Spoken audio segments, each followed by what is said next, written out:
Assalamualaikum warahmatullahi wabarakatuh. Mustami'in tema sejarah. Pada kesempatan kali ini kami akan melanjutkan tentang kisah Nabi Yusuf alaihissalam, yakni di penjaranya Nabi Yusuf alaihissalam. Pada episode sebelumnya, Yusuf mendapatkan godaan dari wanita. Beliau dibujuk oleh para wanita agar mau terhadap Zulaikha. Namun Yusuf mengabaikan semuanya karena ia yang merupakan seorang nabi sudah dibekali dengan budi yang luhur. Namun meskipun demikian, Nabi Yusuf merasa khawatir bahwa jika masih tinggal lama di tengah-tengah pergaulan itu, akhirnya mungkin ia akan terjebak dan masuk ke dalam perangkap tipu daya dan tipu muslihat Zulaikha dan kawan-kawan wanitanya. Berdoalah Nabi Yusuf agar bisa dimasukkan ke dalam penjara sehingga ia bisa bebas dari muslihat wanita. Di samping itu, Zulaikha kehabisan cara untuk membujuk Yusuf dan akhirnya ia memutuskan untuk memenjarakan Yusuf dengan harapan Yusuf bisa jera dan mau menuruti keinginannya. Sehingga dipenjaralah Yusuf dengan tuduhan bahwa seakan-akan Yusuflah yang bersalah, walaupun Putifar pun tahu dan sadar kalau istrinya lah penyebab masalah dan pencemaran nama baik keluarganya. Bagi Nabi Yusuf, penjara merupakan tempat terbaik untuk menghindari muslihat para wanita. Dalam penjara, Yusuf dapat membulatkan pikiran dan jiwanya untuk beribadah dan menyembah kepada Allah. Di samping itu, ia dapat melaksanakan dakwah kepada penghuni penjara, memberi bimbingan dan menasihati mereka agar supaya mereka bertaubat dan kembali menjadi orang-orang yang baik, serta menyembah hanya kepada Allah Subhanahu wa taala. Bersamaan dengan Yusuf, dipenjarakan pula dua orang pegawai istana raja karena hendak meracuni raja atas perintah dan kerjasama dengan musuh kerajaan. Dua pegawai itu merupakan pegawai gudang makanan dan pelayan meja istana. Pada pagi hari datanglah kedua pegawai tersebut kepada Nabi Yusuf, mengisahkan bahwa mereka telah mendapatkan mimpi. Si pelayan melihat seakan-akan ia sedang berada dalam kebun. Di sana ia sedang memeras anggur, lalu hasil perasan anggurnya diletakkan dalam gelas, lalu diberikan kepada raja. Sementara itu raja dalam keadaan marah. Sedangkan penjaga gudang melihat seakan-akan ia membawa keranjang yang berisikan roti di atas kepalanya. Lalu roti-roti tersebut disambar oleh burung-burung, lalu dibawa terbang. Kedua pemuda tersebut mengharapkan agar Yusuf dapat menafsirkan mimpi mereka karena mereka melihat Yusuf sebagai orang yang baik. Sebelum Nabi Yusuf menafsirkan mimpi mereka, Nabi Yusuf mengajak mereka untuk beriman kepada Allah Subhanahu wa taala. Nabi Yusuf memberitahu mereka bahwa ia adalah nabi dan utusan Allah yang telah dikaruniakan ilmu tafsir mimpi.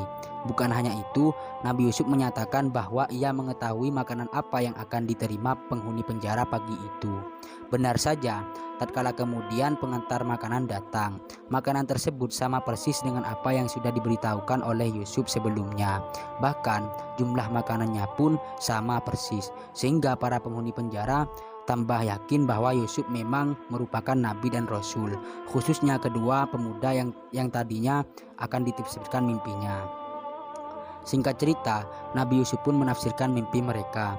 Wahai pemuda pelayan, engkau akan segera dikeluarkan dari penjara dan akan dipekerjakan lagi seperti sedia kala. Sedangkan engkau, wahai penjaga gudang, akan dihukum mati dengan disalib dan kepalamu akan menjadi makanan burung-burung yang mematuknya. Demikianlah tabir mimpimu yang telah menjadi hukum Allah bagi kamu berdua. Berkatalah Nabi Yusuf kepada pemuda yang diramal akan keluar dari penjara, wahai temanku, pesanku kepadamu, jika engkau dibebaskan dari penjara, sebutlah namaku di hadapan raja. Katakan pada raja bahwa dalam penjara aku tidak bersalah. Tak lama kemudian, sesuai tabir Nabi Yusuf, pelayan tersebut dibebaskan dari penjara. Sementara itu, penjaga gudang makanan disalib dan kepalanya menjadi makanan burung. Pelayan yang sudah bebas dari penjara lupa memberitahu tentang Yusuf kepada raja, hingga Yusuf masih berada dalam penjara selama bertahun-tahun. Waktu yang lama tersebut dimanfaatkan oleh Nabi Yusuf untuk berdakwah kepada para penghuni penjara dan menasihati penghuni penjara serta membimbing dan menghiburi penghuni penjara. Kemudian dibebaskan Nabi Yusuf dari penjara. Pada suatu hari berkumpullah para pembesar Mesir di istana, baik penasehat maupun para arif bijaksana yang sengaja diundang oleh raja untuk menafsirkan mimpinya yang telah menakutkan hatinya. Ia bermimpi seakan-akan melihat 7 ekor sapi betina yang gemuk dan 7 ekor sapi betina yang kurus. 7 ekor sapi betina kurus lalu memakan 7 ekor sapi betina yang gemuk sampai habis. Di samping itu, raja juga bermimpi 7 tangkai gandum hijau dan 7 tangkai gandum kering. Lalu 7 tangkai gandum kering menghabisi 7 tangkai gandum yang hijau. Tidak seorang pun dari pembesar yang berkumpul di istana dapat menafsirkan mimpi sang raja. Bahkan, sebagian mereka menganggap mimpi tersebut adalah mimpi yang kosong dan menyuruh raja melupakan mimpi tersebut dari pikirannya. Dalam kejadian tersebut, tiba-tiba pelayan yang dulu di penjara pernah ditafsirkan mimpinya oleh Nabi Yusuf tiba-tiba teringat kepada Nabi Yusuf dan memberanikan diri untuk bicara kepada raja. Wahai Paduka, hamba memiliki teman kenalan dalam penjara yang pandai menafsirkan mimpi. Ia adalah seorang yang cakap, ramah, dan berbudi pekerti yang luhur. Ia tidak berdosa dan tidak melakukan kesalahan apapun. Ia dalam penjara hanya atas fitnah dan tuduhan palsu belaka. Ia juga telah menafsirkan mimpiku pada saat hamba dalam penjara, dan benar saja tafsiran mimpinya tepat, sehingga sampai saat ini saya masih tetap menjadi pelayan di istana. Jika Paduka Tuan berkenan, hamba akan pergi mengunjunginya di penjara untuk menanyakan tentang tafsir mimpi Paduka. Dengan izin raja, pergilah pelayan itu mengunjungi Yusuf dalam penjara. Ia menyampaikan kepada Nabi Yusuf tentang mimpi raja. Berucaplah Nabi Yusuf menguraikan tafsir mimpinya. Negara akan menghadapi masa makmur subur selama 7 tahun, di mana tumbuh-tumbuhan dan semua tanaman gandum, padi dan sayur akan mengalami masa menuai yang baik, yang membawa hasil makanan berlimpah ruah. Kemudian akan datang musim kemarau selama 7 tahun, di mana pada masa kemarau ini tidak ada satupun tumbuhan yang dapat hidup. Semua lahan akan mengering dan sungai Nil akan kehabisan airnya. Maka jika tafsir mimpiku ini menjadi kenyataan, seharusnya kamu menyiapkan baik-baik makanan ketika musim subur tiba, sehingga ketika musim kemarau tiba, makanan yang kamu simpan bisa digunakan untuk menghadapi kelaparan pada musim kemarau. Singkat cerita, pelayan tersebut kembali ke istana dan menceritakan semua yang telah ditafsirkan oleh Nabi Yusuf. Raja yang mendengar tafsir mimpi Nabi Yusuf merasakan bahwa tafsir tersebut masuk akal dan akan menjadi kenyataan. Ia memperoleh kesan Yusuf yang telah menafsirkan mimpinya adalah orang yang bijaksana, sehingga menurutnya sayang sekali jika tidak diberi tempat dalam istana, mungkin sebagai penasehat atau yang lainnya. Maka disuruhlah pelayan tadi untuk kembali menghadap Nabi Yusuf dan membawanya ke istana. Nabi Yusuf tidak mau dibebaskan sebelum masalah tuduhan serta fitnah antara dia dan Zulaikha serta peristiwa wanita yang sudah memotong jari-jari tangan mereka sendiri diselesaikan. Ia tidak mau jika orang beranggapan bahwa dirinya adalah pengkhianat, khususnya agar Putifar suami Zulaikha tahu bahwa dia tidak pernah mengkhianatinya. Maka dipanggillah oleh raja semua wanita yang bersangkutan, dan di hadapan raja berkatalah dengan jujur mereka semua. Bahkan Zulaikha mengakui bahwa dialah yang menggoda Yusuf, tetapi Yusuf menolaknya. Setelah semuanya terungkap, dipanggillah Yusuf menghadap raja dan dibebaskan dari penjara dengan cara terhormat. Kemudian Nabi Yusuf menjadi wakil raja. Raja Mesir yang telah banyak mendengar tentang Nabi Yusuf dari pelayannya serta dari kesaksian para wanita tamu Zulaikha, akhirnya makin bertambah rasa hormat dan kagumnya kepada Nabi Yusuf setelah berhadapan muka dan berbicara langsung seusai dibebaskan dari penjara. Hal ini mendorong pikiran raja bahwa orang seperti Yusuf sayang sekali jika tidak diberi tempat dalam istana, sehingga beliau ditawarkan untuk mengurus kerajaan dan rakyat Mesir dengan diangkat menjadi wakil raja. Nabi Yusuf pun tidak menolak tawaran raja tersebut. Di samping itu, Nabi Yusuf meminta agar beliau diperkenankan mengurus keuangan dan bahan makan rakyat Mesir sebagai wujud tanggung jawabnya atas mimpi raja yang telah ditafsirkannya. Selain itu, keuangan dan kesediaan bahan makan menurut Nabi Yusuf merupakan kunci dari kesejahteraan rakyat. Raja yang sudah mempunyai kepercayaan penuh kepada Nabi Yusuf, akhirnya raja menyetujui permintaan Nabi Yusuf tersebut.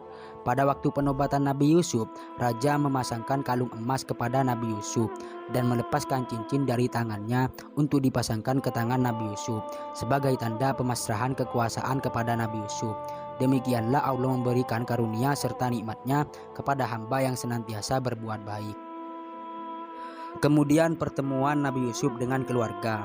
Setelah Nabi Yusuf menjadi wakil raja sekaligus bendahara dan pengurus bahan makanan, lambat laun apa yang sudah ditafsirkan Nabi Yusuf terhadap mimpi raja menjadi kenyataan.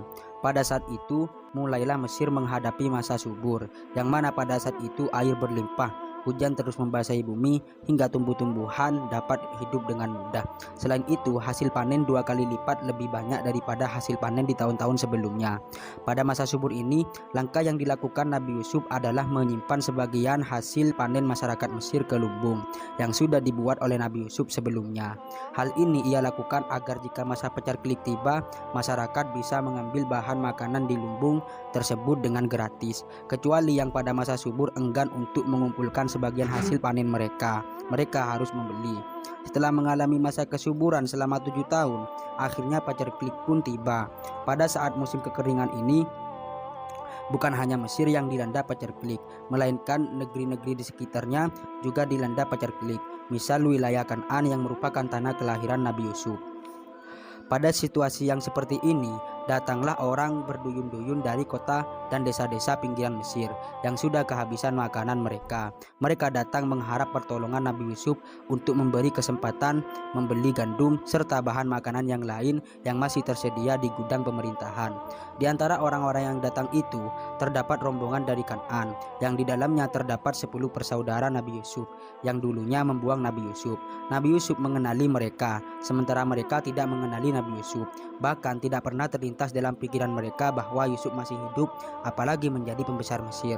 Sejak awal Nabi Yusuf melihat wajah saudara-saudaranya yang datang memerlukan gandum. Tidak ada niat sedikit pun dalam hatinya untuk mempersulit mereka sebagai balas dendam terhadap perlakuan mereka dulu. Nabi Yusuf bahkan menyambut dan menjamu mereka dengan baik. Bukan hanya itu, mereka bahkan diberi gandum dengan cuma-cuma. Yang sebelumnya mereka pergi, uang mereka yang dibuat membeli gandum oleh Nabi Yusuf diselipkan dalam karung mereka tanpa mereka ketahui. Setibanya di rumah, mereka menceritakan kepada Nabi Yakub tentang kebaikan bendahara Mesir atau Nabi Yusuf. Mereka memuji bahwa bendahara Mesir merupakan penguasa yang adil, sabar, rendah hati, dan sangat ramah. Selain itu, mereka juga mengatakan bahwa jika mereka kembali ke Mesir, mereka harus membawa Binyamin. Jika tidak, mereka tidak akan dilayani. Berkatalah Nabi Yakub setelah mendengar cerita putra-putranya, "Tidak, sekali-kali tidak akan kuberi izin kepadamu untuk membawa Binyamin jauh dariku. Aku tidak akan mempercayakan Binyamin kepadamu setelah apa yang terjadi pada Yusuf dulu." Namun, lambat laun setelah persediaan makanan makin menipis, akhirnya Nabi Yakub membolehkan mereka membawa Binyamin. Namun sebelum itu mereka diambil sumpah agar supaya tidak pulang dengan tanpa membawa Binyamin. Selain itu mereka harus masuk ke Mesir dari gerbang yang berbeda, yakni berpencar. Sesampainya di Mesir, akhirnya mereka yang awalnya berpencar ditemukan juga oleh salah satu pengawal Nabi Yusuf dan dibawalah mereka ke istana. Sesampai di istana, mereka lagi-lagi dijamu dengan baik. Selain itu mereka juga diberi rumah penginapan untuk setiap 2 orang. Sementara Binyamin dibawa Nabi Yusuf untuk menginap di istana. Sewaktu berduaan dengan Nabi Yusuf, berkatalah Binyamin seraya mencucurkan air mata, "Andai kakakku Yusuf masih bersamaku, niscaya engkau akan menempatkanku bersamanya di sebuah rumah layaknya saudara-saudara yang lain." Yusuf lalu menghibur hatinya dengan berkata, "Sukakah engkau bila aku menjadi kakakmu, pengganti kakakmu yang hilang itu?" Binyamin menjawab, "Tentu, namun sayang sekali engkau tidak dilahirkan oleh ayahku Yakub dan ibuku Rahil." Mendengar kata-kata adiknya, bercuculah air mata Nabi Yusuf, lalu memeluknya sambil mengaku bahwa dia adalah Yusuf, kakaknya yang hilang itu. Ia menceritakan semua kepada adiknya penderitaan yang sudah dialaminya setelah ia dilemparkan dalam sumur tua. Yusuf mengakhiri ceritanya dengan berpesan kepada adiknya agar supaya merahasiakan semuanya. Setelah 3 hari 3 malam, pulanglah putra-putra Nabi Yakub dengan membawa gandum-gandum yang sudah terisi penuh. Namun, sebelum ia sampai gerbang, tiba-tiba pengawal Nabi Yusuf mengejar mereka dan memerintahkan berhenti untuk diperiksa karung-karung mereka, karena sebuah piala gelas minum raja telah hilang dan mungkin salah seorang dari mereka yang telah mencuri. Setelah diperiksa, ternyata piala ditemukan di dalam muatan Binyamin. Seketika semua orang tercengang, tapi mereka tidak bisa berbuat apa-apa karena bukti sudah jelas. Maka sesuai dengan peraturan, ditahanlah Binyamin dan tidak diizinkan pulang. Akhirnya mereka pulang menghadap Nabi Yakub dengan tanpa membawa Binyamin. Seketika Nabi Yakub berkata seraya memalingkan wajah mereka dan mengusap dada. "Oh, alangkah sedihnya hatiku karena hilangnya Yusuf yang masih terbayang-bayang wajahnya di mataku. Kini kalian tambah bagi penderitaanku dengan menghilangkan Binyamin di negeri orang lain." Sejak itulah Nabi Yakub berada dalam duka nestapa dan kesedihan yang makin mendalam. Ia hanya terasa terhibur bila ia sedang menghadap kepada Allah, sholat, bersujud, seraya memohon kepada Allah agar memberi kesabaran dan keteguhan iman menghadapi ujian dan cobaan yang sedang dialami. Fisik Nabi Yakub semakin hari makin melemah. Saking seringnya menangis, mata Nabi Yakub memutih dan tidak bisa melihat lagi. Yakub berkata kepada anak-anaknya, "Bila kamu benar-benar sayang kepadaku dan ingin melegakan hatiku, pergilah kamu merantau mencari jejak Yusuf dan berusahalah sampai menemuinya dan setidaknya mendapatkan keterangan di mana ia berada sekarang. Dan jangan sekali berputus asa karena hanya orang-orang kafir yang berputus asa dari rahmat Allah." Anjuran Nabi Yakub diterima. Setidaknya mereka sekedar membesarkan hati si ayah, dan sekalipun mereka merasa tidak mungkin mendapati Yusuf dalam keadaan hidup. Namun bila mereka berhasil membujuk penguasa Mesir untuk mengembalikan Binyamin, maka hal itu sudah cukup merupakan penghibur bagi ayah mereka. Tibalah kafilah-kafilah putra-putra Nabi Yakub untuk ketiga kalinya. Dalam sebuah pertemuan, berkatalah juru bicara mereka, "Wahai paduka Tuan, keadaan hidup yang subur dan melarat di negeri kami disebabkan oleh krisis bahan makanan yang belum teratasi memaksa kami datang kembali untuk ketiga kalinya, mengharapkan bantuan dan murah hati paduka Tuan. Kedatangan kami ke sini juga untuk memohon yang kedua kalinya, agar paduka Tuan mengembalikan Binyamin kepada kami, karena keadaan ayah kami makin hari makin buruk, karena telah kehilangan kedua putranya. Saking seringnya menangis, mata ayah kami memutih dan tidak bisa melihat lagi." Kata-kata yang disampaikan oleh kakak-kakaknya menyentuh hati Yusuf, hingga tidak terasa Nabi Yusuf mencucurkan air mata dan hatinya berspekulasi mungkin sudah tiba saatnya mengatakan siapa ia yang sebenarnya. Berkatalah Yusuf kepada saudara-saudaranya, "Masih ingatkah kalian apa yang sudah kalian lakukan terhadap adik kalian Yusuf tatkala kalian melemparkannya ke dalam sumur? Dan masih ingatkah kalian ketika salah seorang dari kalian memegang Yusuf, menanggalkan pakaiannya, lalu meninggalkannya seorang diri dalam sumur yang gelap? Lalu engkau kembali ke rumah kalian dengan perasaan puas, seakan-akan kalian sudah membuang benda atau hewan yang tak patut dikasihani, tanpa memikirkan terhadap nasibnya." Mendengar kata-kata dari wakil raja tersebut, tercenganglah saudara-saudara Yusuf, bertanya-tanya terhadap diri masing-masing, seraya memandang antar satu sama lain. Bagaimana peristiwa itu diketahui secara terperinci, padahal tidak satu pun dari mereka membocorkan peristiwa tersebut. Kemudian masing-masing dari mereka menyorotkan matanya, mulutnya, dan tubuhnya sampai kakinya. Dicarinya ciri-ciri khas Yusuf semasa kecilnya. Lalu berbisik-bisiklah mereka, dan sejurus kemudian keluarlah dari mulut mereka seraya berteriak, "Engkau Yusuf?" "Benar," Yusuf menjawab, "Akulah Yusuf dan ini adalah adikku, satu ayah dan ibu, Binyamin. Dengan rahmatnya Allah telah mengakhiri penderitaanku, dan dengan rahmatnya pula kami telah dikaruniakan nikmat rezeki yang berlimpah ruah dan penghidupan yang sejahtera." Setelah mendengar pengakuan Yusuf, barulah wajah mereka menjadi pucat. Terbayang di depan mata mereka apa yang telah mereka lakukan terhadap adik mereka Yusuf yang kini sudah menjadi wakil Raja Mesir. Berkatalah saudara-saudara Nabi Yusuf dengan nada yang rendah, "Sesungguhnya kami telah berdosa terhadap dirimu dan bertindak kejam. Kami sangat sesali peristiwa yang terjadi itu, yang mengakibatkan penderitaan bagi ayah dan bagimu. Maka terserah padamu balasan apa yang akan kamu timpakan terhadap kami yang telah berdosa dan durhaka ini." Berkatalah Yusuf untuk menenangkan hati saudara-saudaranya yang sedang ketakutan. Tidak ada manfaatnya menyesalkan apa yang telah terjadi. Mudah-mudahan Allah mengampuni segala dosa kalian, karena Dialah yang Maha Penyayang dan Maha Pengampun. Pergilah kalian sekarang kembali kepada ayah dengan membawa kemejaku ini. Usapkanlah pada kedua belah matanya, yang insya Allah ia akan bisa melihat kembali. Kemudian bawalah ia bersama semua keluarga ke sini secepatnya. Maka kembalilah kafilah putra-putra Yakub dan dengan diliputi rasa haru dan gembira. Sesampainya di rumah, mereka menghampiri Nabi Yakub dan memeluknya, seraya mengusapkan kemeja Nabi Yusuf kepada kedua mata ayahnya. Seketika itu, dengan izin Allah, Nabi Yakub bisa melihat kembali. Lalu mereka menceritakan kepada Nabi Yakub tentang kisah perjalanannya dan menyampaikan undangan Nabi Yusuf atau yang sekarang menjadi wakil Raja Mesir. Nabi Yakub sangat bahagia mendengar Nabi Yusuf masih hidup.